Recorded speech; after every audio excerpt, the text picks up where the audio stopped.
Welcome to the show that looks at truth, fiction, and reality with a smirk.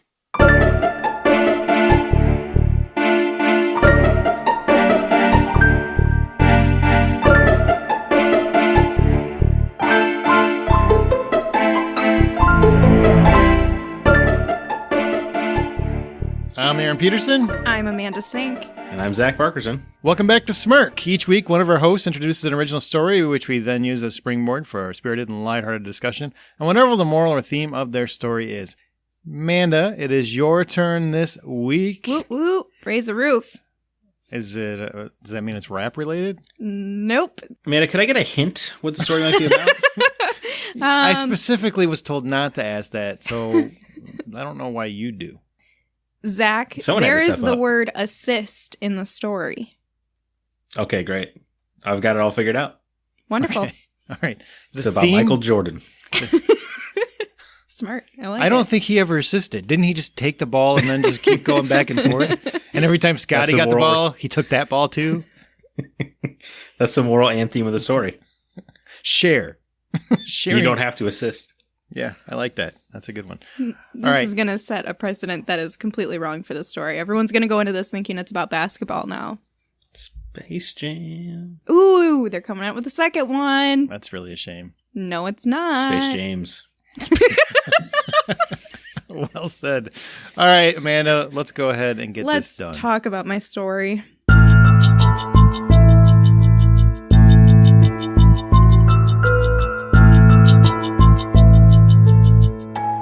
Alan's 3-year stay began 5 years ago as of today.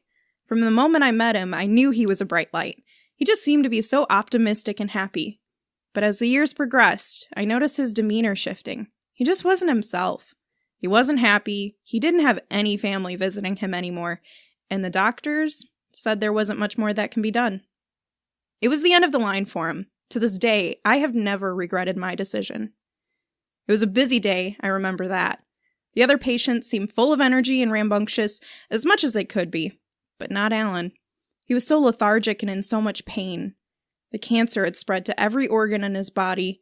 There wasn't much left to him. I remember how frail his fingers seemed when he grabbed my hand. With so much commotion, it was just Alan and I. We had become friends, and I think that's why he felt comfortable asking me to break the law. He wanted out, but here in Washington, it just wasn't legal yet. He took my hand, looked me in the eyes as a teardrop fell, and with the faintest of breath, said, "Sandy, please, just end it." There are moments in life where you contemplate doing the wrong thing, others where you don't have to, and then there was this time with Alan. I didn't have to think. I could see, hear, and feel just how much pain he was in. His hands were shaking as they pressed against mine. Without hesitation, I nodded. So I did it. I helped him end the pain. And I don't regret it, despite the time I've been serving in prison for it. This was my friend, and I knew I had to do what he asked of me, no matter the consequences. It set the precedent for the law to be passed, physician-assisted death, but I won't get out. I'll be here for 5 more years, maybe 3 with probation if all goes well. His family, the ones who stopped visiting, they still write to me. They've thanked me. They said it was too hard to see him that way and that I was stronger than they ever could have been. That Alan was lucky to have a friend like me. They defended me in court. I know they mean well. But I'm stuck in here with arsonists and murderers as if what I did was the same. Our justice system is so jacked. Jacked! Just like Dwayne Johnson. Yep, that's the exact same. Sandy's getting muscles in there. What else are you gonna do? I don't know. I had a dog named Sandy. My mom put her down. Well, that's all I thought about this whole story. It's a great story. And I'm like, oh, poor Sandy. My dog. I love that dog. This just got really depressing. Well, not anymore, you don't. Yeah. No, I don't. She put her down when I wasn't even home. Well, that's probably better. I mean, you told a cool story, but let's talk about my dog. So Sandy was this beautiful golden retriever cocker spaniel mix. Just a glorious thing. Okay. Golden terrier. Maybe she wasn't a great dog. Oh, yeah, you really loved Sandy. You're a terrible dog parent. I know. Well, it was a mix. So your story was all about assisted death, right? What do you think the moral of this story is? Don't get caught. Well, there's that. Weigh the risks. Well, no, that's not right. Similar deeds. Oh, okay. Similar deeds are not always equitable. Equatable. Well, we would It's never would have equatable, I guessed think, that. is how you say Nobody would even come up with. Well, you can't even think which word it is. Can't even figure out how to say it. Yeah, that's not fair to us. Google, how do you say equatable? And I don't know. Going to the clink. I mean, yeah, I feel The bad. clink? Yeah. Hold on. The what? That's what we call the jail. You've never heard the term clink before? No. And who is we? Who is we who's calling it the clink? Me, myself, and I. Me and Jesus. Oh man, Rob, I got sent to the clink. Damn. What? You know, like That's what people actually say that. You've never heard the clink? When I think of clinking, I think of two people sitting at a table and they're about to clink their glasses of alcohol together before they take What? a drink and they go, cheers, clink. What planet do you live on? Earth. Apparently not the same one as you. Apparently you're on a continent all on your own, man. How have you never heard of the clink, the slam? The clink? Now it's the clink, big like house. the Target. Yeah, it is like the Target. You You don't get your shopping carts back there either. I don't know what that meant. I don't know either, because that's Aldi. Let's try to figure this Target Aldi thing out. Let's not. Well, I want to know what you guys think about this. Do you think she made the right call assisting Alan? No. No? Yeah, I'm sorry, you feigned surprise. The answer is no, she didn't make the right call. She's ended up in jail, and it's not her call to make. But it was his. He's asking her. Yeah, that's cool. He asked her to commit a felony. Okay. Bad call. Right. What was his name? Sandy is the person that killed him. Sandy is Alan. So, Alan. Alan's the son of a bitch is what I'm going with. Like, you're in your last moments. I get it. You're suffering. You're having a hard time. Man, it sounds awful. I get why you'd want to go. But you're asking your friend to basically ruin their life because yours sucks? That's not right. Okay. Man, I hadn't considered it from the angle that Aaron's putting forth, but Alan was selfish. It's kind of selfish. Let's not slander Alan. What if his family is listening? Oh, that's going to be awkward. Your son was selfish. Potentially. I mean, allegedly. Yes, allegedly. Okay, seriously. Like, put it in a perspective. It's a very noble thing, but also that's only if you're only looking at it from your perspective, that is selfish. That's not necessarily I understand it. I understand where he's coming from, but on the same token, Sandy is feeling like almost guilty. I mean, he almost feels like he has to do this for his friend. He loves his friend. Well, it was a she. Okay, whatever. Somebody feels bad about this situation, so they feel like they have to do it. And now you do it to make life a little easier for Alan, but you're making Sandy's life harder. It's great that she doesn't regret it, but her life would have been completely different without that decision. So that's kind of selfish, yes. It's true. It's true. Yes, it's selfish of Andy, and I understand Sandy wanting to do it. Alan? I would. I got the names right. No, it's Alan. No, it's Sandy and Alan. Yeah. I said Alan is selfish. You said and I Andy. can understand Sandy wanting to do it. You said Andy, but it's cool. Let's continue with your point. I said Alan and Sandy, didn't I? No, you said Andy. You did just now. You literally combined the names. They are one soul. Well, they are now in death. Wow. That was dark. That went morbid. No, but I mean, this is a thing that should be legal. This is really dumb that this is a conversation. So how about that? Well, that's a great segue into my next question. How do you feel about there are some states in the country that have made it legal for physicians to assist people who basically are at their end and just want to kind of cut it off so that way they're not actually killing themselves. But I think they get like an injection or something and that just kind of takes them out. Yep. How do you feel about it if it were legal? Well, I think that it's really dumb that we're even having this conversation. Oh, okay. Well, If I could repeat to build on what I just said. What you literally just said. Dying people should be able to make their own calls. You know that you can't possibly fathom what they're going through, so it's kind of crummy of you to be like, nah, man, you can't end it because we say so. Even though you're just going to die a slow, painful death, it's no biggie. I assume it's a religious holdover from the religious days of our early country that need to go away. It really just depends on what you consider to be the end. The end is really, I mean, it's up for grabs, I would say. And I know every state's going to have a different interpretation. But, I mean, who's to say somebody's up against a wall and they're just done? They don't have the right to make that decision. You know what I mean? So why does it have to be? Right. But I'm just saying, it's almost seen to be criminal to end your life, right? Suicide. Is that any different? Just because I would say it's not criminal. I think that's what the stigma is. You get put in an institution. you will be checked for psychiatric issues. The but if you have idea is severe to try depression, to help you stay alive, though. I understand that. I'm just saying, what's the difference between I'm dying of cancer, I don't want to go on, or I'm sick of my life, I don't want to go on? What's the difference? The fact that you have the potential to get better when it's about a mental illness versus a physical illness that literally has What if there is no potential? What if it's schizophrenia? You're never going to recover from that. There are ways that you can improve. You have medications that you can take if you want to, but say someone doesn't want to make that choice and live on medication, just like you could live on a machine for the rest of your life, but you don't want to, so you elect suicide. You know what I mean? And I know to a lot of people the comparison isn't fair, but if you break it down to semantics or take away the semantics, it is equitable or equatable. I don't think it is, though, because you're talking about one thing where there's no ability for them to get any better in a physical, like cancer, a terminal illness, and it is defined that they have to be terminal for this to be something that they can utilize, versus somebody who has a mental illness. It's not, I don't want people to think that it's a crime to have a mental illness. You just need help. You don't realize necessarily what's going on. Like if you're experiencing hallucinations and delusions and you're not on a medication, you're going to want that to end because it's really scary to constantly have somebody in your ear, essentially. Wouldn't suffering and knowing you're going to die at some point later, maybe a year down the road or 6 months down the road, also be in that same ballpark of being so scary you just want it to end? Well, yes, but I'm saying that there's potential for someone to get better who has schizophrenia or another mental illness.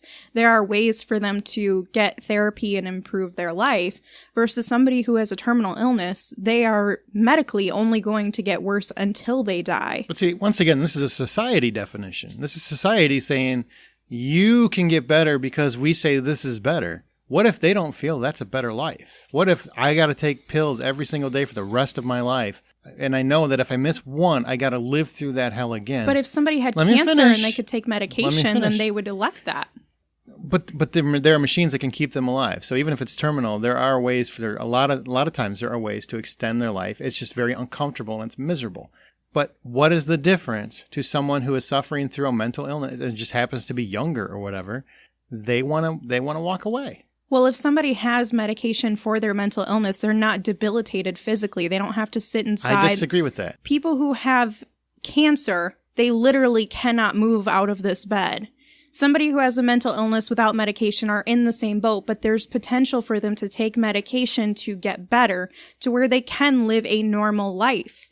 What we as a society determine to be a normal life, to make them feel better and go about that life.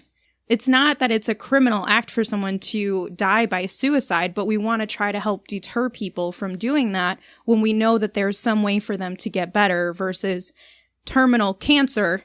You only have a certain amount of time. There's a clock on you at this point, unless somebody has the cancer pill out there that we can give to cancer patients, and then we can encourage them. You don't want to do this because we have some sort of a life-saving method for you that can help you get back to your normal life out of a hospital bed. No. So what you're saying is all life is pointless, so who cares? How about that? What is Zach's response? Yeah.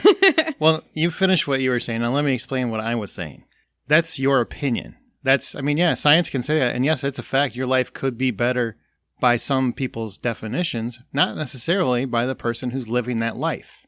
And I can 100% know people who've been in this situation where they have a debilitating mental illness. They do not want to spend their life on medicine, constantly afraid of what happens if they miss a pill. It's actually more stressful for them to do that because it's a hard illness to deal with, certain mental illnesses. And it's a struggle. Now, I'm not saying it's right. I'm not saying it's a good thing. I'm not saying it's the right thing. I'm saying that's society determining what they determine to be a normal life. For many people, that would not be a normal life. I would not. Personally, I would prefer if I got to a point where I had an illness of some sort.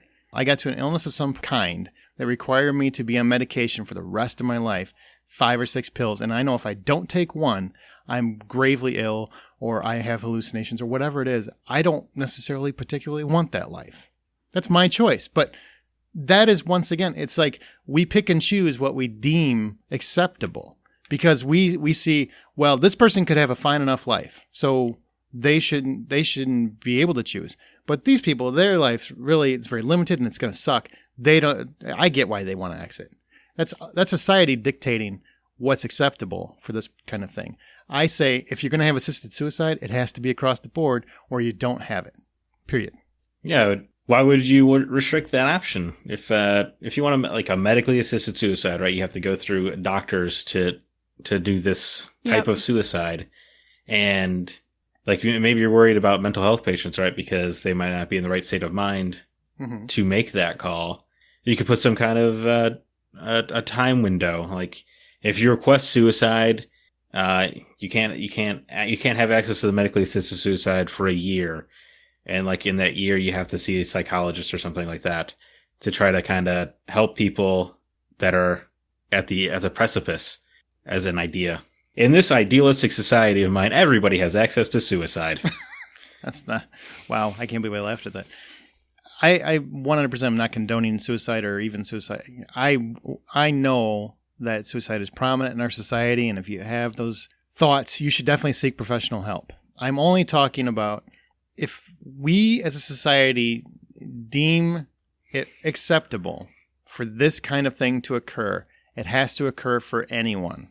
It's not just what we deem is acceptable to end your existence. We tend to throw on our own beliefs and our own morals to determine what other people should do with their lives. If it's your life, and if I do agree, checks and balances, maybe you go through a process, maybe you get reevaluated and everything else, and you can demonstrate why you feel in the state of mind that you feel in, then maybe that's where you get to. But I think either A, you don't have it, or B, you have to allow it for everybody. Now, that's a long version to get to my point, which is I 100% don't support people suffering and going through that, and I know why they would want to leave. But I also 100% say you can't do it for some and not everybody. So ultimately, what's your decision? Well, my decision is you can have it, but you have to have checks and balances. Well, your decision is to say that you are for it, that you are okay with it. With what are your stipulations? I'm okay with assisted suicide as long as there is some kind of understanding that it's not going to apply just to your perfect group. You know, if society is going to deem it okay, you have to make it okay for people of other issues that they want to check out for whatever reason. I'm not saying that suicide is an option. It absolutely is not for the majority of everyone. There are exceptions to every rule, and there are some illnesses that are debilitating that people don't want to deal with, that I understand where they're coming from. You know, if you're hooked up to a machine, it's not terminal, right? But maybe you have some consciousness, but that's going to be your life for the rest of it. You're someone who you only have the motion of your finger. There are a lot of paraplegics and whatnot that only have the motion of their finger, and they are very unhappy. And I'm not saying that they should even contemplate anything, but should they, and this is something that society deems legal, they should have the option to go through checks and balances and get, obviously you go through legal means and everything else to get the permission from society to say, okay, you can do this, because that's their life. And I 100% believe your life is your life. But in the same respect, like I get what you're saying. You're saying is if you have a system, a process set up where people kind of go through an evaluation to try to, like, not just for physical illnesses, but also for mental illnesses for people who are very severe. That way both people have the option. I would call it debilitating illnesses is what I would call it. Okay. But regardless, as long as there's some sort of process for people to go through, then it would be more acceptable. Don't you think that would increase the likelihood of people dying by suicide then? Yeah. So don't do it then. I'm 100% sincere. That is the risk you take, I think, by introducing this kind of legal action, though. Like there's going to, if you're condoning suicide of some nature, it's going to increase suicide across the board because you're telling people it's okay for some people. I guess I'm in my own head trying to find a single mental illness that is so incurable without medication that your life is as stricken as cancer can lead you to. If you don't have it, how would you know? Because I've spent a lot of time. So have I. But I also have observed a lot of schizophrenia patients, and I get why they without medication. Even with medication, there are some bouts of schizophrenia that medication it's not going away. You have it forever, and it just limits the degrees of excessiveness to it. for a lot of people, that doesn't make a very solid life. And I'm not advocating and that's what they should do. I'm just saying the matter of the point is it's not any specific illness. It's just that if you say it's okay, what's Zach said? If you say it's okay, you have to make it more okay for a lot of other people. You can't just say, well, you got to be terminal and you got to be this and you got to be that. Well, okay, that's not fair because then that's you, society, telling me, I don't know what's the best way to word this. It's you, society, telling everybody else what's acceptable.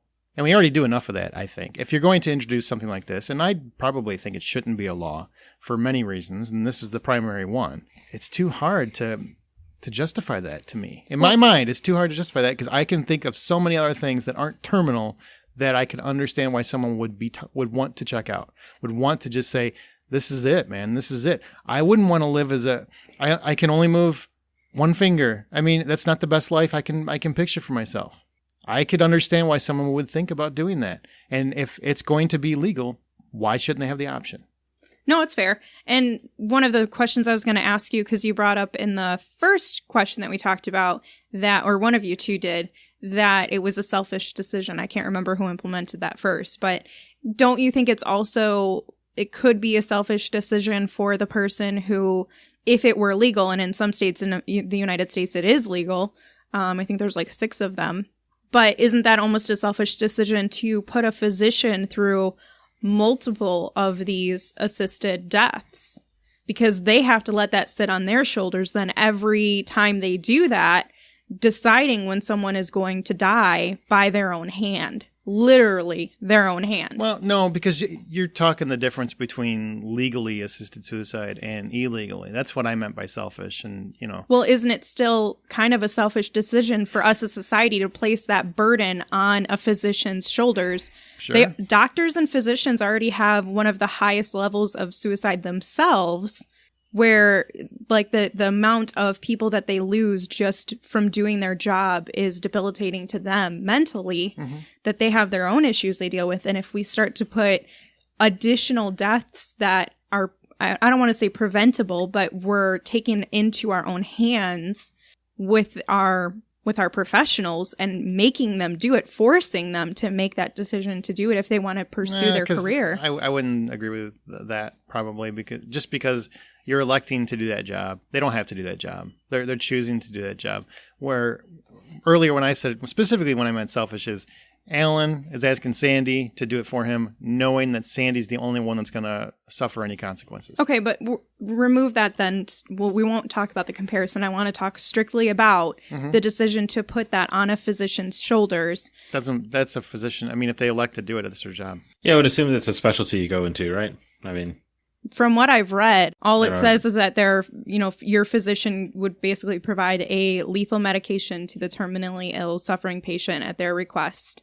Yeah. But I don't see the line connecting A to B on that, because but we can't put it on them because it's not legal. And if it was legal, then they would know what they were getting into. It is legal. It's changed, and 6 states have made it legal for this assisted death. But it's still their option. They don't have to do that. All a physician has to do is say, I'm not going to handle that. And then it's done. Yeah. So it's on. I think there's a gun to their head. But then doesn't that kind of defeat the purpose of being able to have this in place? If you had, for example, a religious doctor who doesn't believe in, let's say they're Jehovah's Witness and they don't believe in blood transfusions, and they say, because this is how I feel about my own life, I don't want to do this, I'm not going to perform a blood transfusion, but that's part of their job. Right. Part of their, that's what we expect of those doctors. They're not performing an aspect of their job that we as public paying citizens expect for that to be performed. I have no problem with that. So you're okay with that, you're okay with them choosing which... I don't know how these are comparable. Because my point is that we're now allowing physicians to pick and choose at this point what things they're going to do. They always have been able to. You can't go to a physician and they just deny you coverage. Don't they, if you don't have insurance all the time? Not if you go to an emergency room. Well, anyway. When you have you can't force a doctor to treat certain illnesses if they don't want to treat them. It's simple as that. All you have to do is say, I don't want to do assisted suicides, and they're out. Right, but I'm saying this is defeating the purpose then. If you have doctors who aren't doing it, what if nobody wants to do it? Then nobody does it. But there will be people who will do it, and you will give them, if there's not enough of them doing them, you'll offer them a financial compensation, and then more people will sign up to do it. Absolutely. Like this is a solvable issue. Okay. There's always going to be somebody willing to take that burden on. Move to another state. I don't know what to say. Well, They can't make them do it, so. I would say that you should, but so I didn't realize there are Jehovah's Witness doctors that just don't do blood transfusions. Shouldn't you not employ them? That's what I was bringing up, is the comparison of allowing a doctor to pick and choose what they decide to do based on their own personal decisions. I can tell you Jehovah's Witness doctors, they actually just don't do fields where they have to do blood transfusions. You're right. That's what I would assume is they just avoid you that. Get hired for a position where you don't have assisted suicide people. Well, my last question is, do you think that she deserved 7 years for this crime? Yes and no. Oh. Well, yes, because there was a law against it, so she knew the risk she was taking. And Alan was a jerk. Or was it Andy? I forget. It's Alan. Anyway, was a total jerk putting that burden on her in that situation. But also no, because it shouldn't be illegal. She shouldn't have had to make that call. He should have been able to talk to his physician to find a specialist who could have medically assisted that suicide. Do you think 7 years is too strong, though? For even with the illegal? Killed somebody. I mean, he asked. Yeah, still killed somebody. If I ask you to kill my wife, which I'm not, but if I do something like that, would that not still be illegal? Okay, so also... Crime. Do the time. In the clink. We're talking now, we're picking and choosing what's constituted as murder. Because it's a law. If we legalize it, though, we're legalizing the effect of murder in some respect. No, you're legalizing an assisted suicide. You're not murdering somebody. You're assisting a suicide. But Aaron just said that he murdered her. I just put it in the context of you still killed somebody. And you weren't supposed to. Period. Also, I mean, well, he's right because it was illegal, so she did murder him. Right. So are you saying now that, in any context, do you believe that it's considered murder to assist in suicide? It's murder. No. Well, I do not. Not in a philosophical context, in a legal context, absolutely. It's murder. I thought she asked us to remove the legal context. How do you remove it? That's the whole point of the question, right? Do you consider it to be morally that you're murdering someone? Philosophically, no. Morally, no. But in terms of the law, which is more what I care about in the world, yes. Well, because we've legalized, it's illegal for you to kill somebody, but if somebody happens to be attacking you or they come onto your property, you can murder them. Get Alan to jump out of his chair and go chase her around the room then. Bam. I guess he should have thought it out, but because his plan sucked, selfish Alan. All right, Aaron, what do you think about the 7 years for the crime? I'm fine with it. Look. Okay, I was a law major, so I should probably preface that. I'm big on the law. Law. I love the law. Laws are dumb. Yes. They're meant to be broken. They're arbitrary, and they control society. This is coming from a guy who's filled his trunk with gnomes that he stole from people's yards. I am saying that if you break the law, you do the time. She knew it was illegal. I'm really still mad at Alan about it. I think this guy really should have ponied up and figured out a better plan so that poor Sandy didn't get caught. But now Sandy's doing time in the clink, in the slam, in the big house. I've heard slam and big house. Yeah, well. Those are notable. And the clink. Guess what? Right now, Sandy's clinking asses.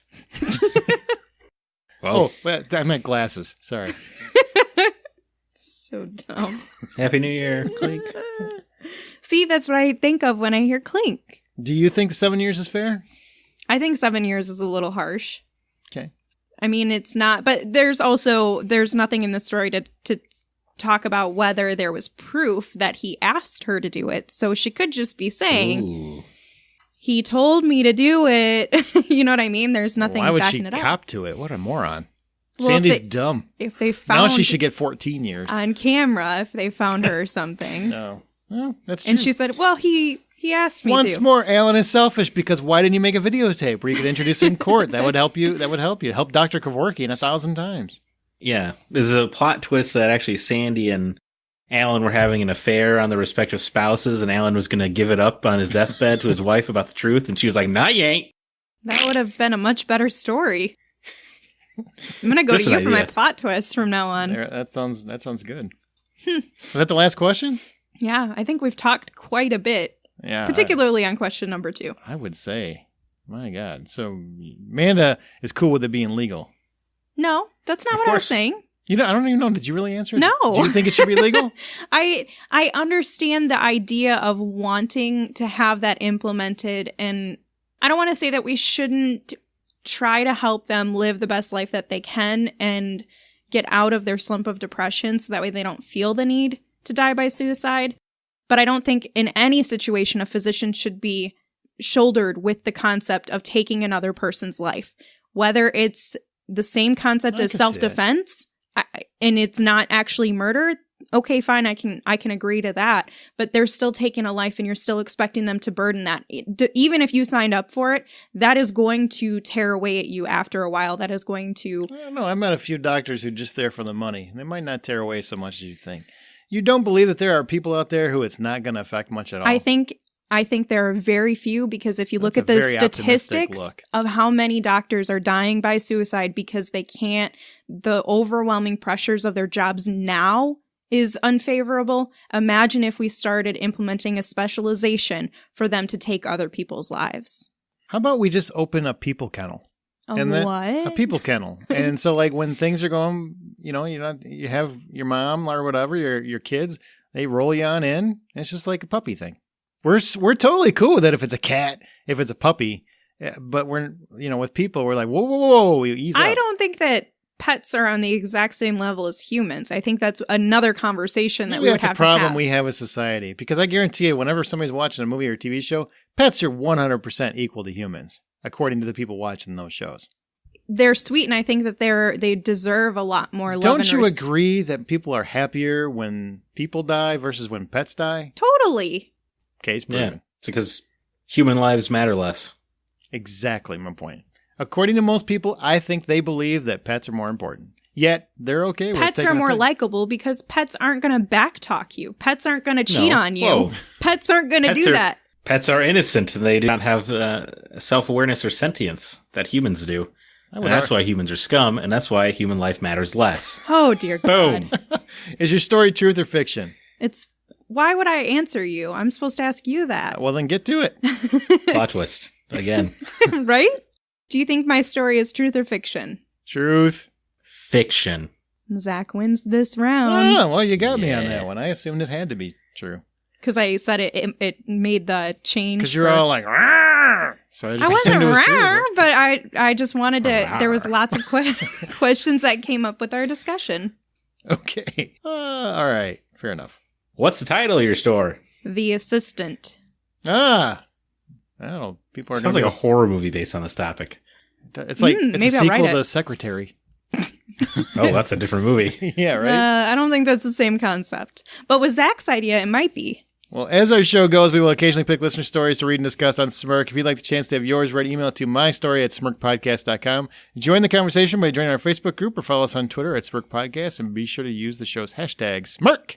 Don't miss an episode. And please share the show with your friends, because it really does help. And review us on iTunes. Review us on iTunes if you get a chance. Yes, please do. 1, 2, 3, 4, 5 stars. And remember. Whoa. No, just 5. Stop at 5. Otherwise. It's the only number that matters. Yeah, well, right? I was counting up to it. Yeah, but you just advocated 1 or 2 or 3 or 4. Let's just go with 5. Let's just pretend this is the best thing you ever heard. 5 stars. As you write your own life story, always remember to tell it with a smirk.